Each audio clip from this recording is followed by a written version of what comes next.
Yes, good evening.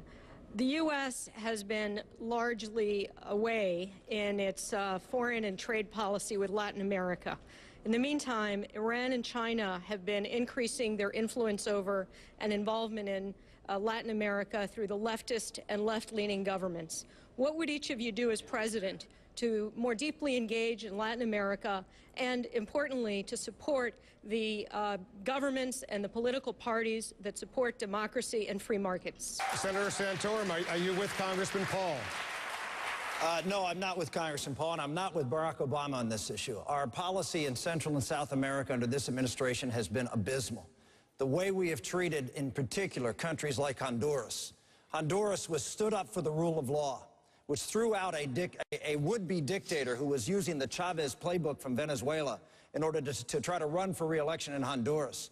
And the United States government, instead of standing behind the pro-democracy, the people in the parliament, the people in the Supreme Court who tried to enforce the Constitution of Honduras, instead of siding with them, the Democrats, President Obama sided with two other people in South America, Central America and South America, Chavez and Castro and Obama, sided against the people of Honduras. This is a consistent policy of siding with the leftists, siding with the Marxists, siding with those who don't support democracy, not standing up for our friends in Colombia, not standing up for our friends who want to engage and support America, who want to be great trading partners and great allies for our country, to be able to form that kind of bond that is so essential in our own hemisphere. The European Union understood how important it was for diverse people to be able to come together in an economic unit. We not only have to come together as an economic unit, but the threat of terrorism, the threat of Iran now in Venezuela and in other places, in Cuba and in Nicaragua, the threat of radical Islam growing in that region, it's absolutely important for us to have a president who understands that threat and understands the solution is closer ties. I will visit that area of the world repeatedly to solidify those ties when I become president. Let me let Congressman Paul quickly respond.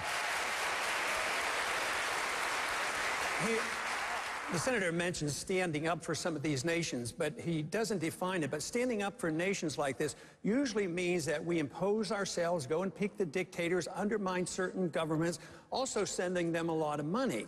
It doesn't work. Most of the time this backfires. They resent us. We can achieve what he wants in a much different way than us using the bully attitude that you will do it our way.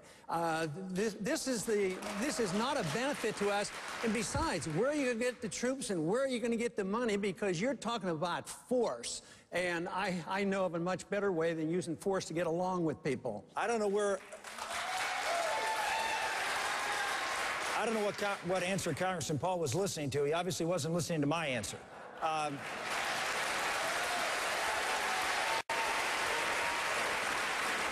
What I talked about is building strong economic relationships, strong national security relationships. No one's talking about force. No one's talking about going into Cuba or going into Venezuela. It's talking about the other countries in the region which are being influenced greatly by those countries that are tending and moving toward those militant socialists instead of the United States. Why? Because we've ignored them. You had a president of the United States that held a Colombian free trade agreement.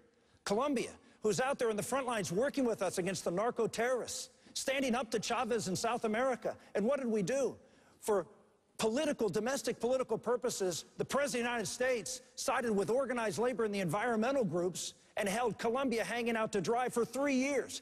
We cannot do that to our friends in South America.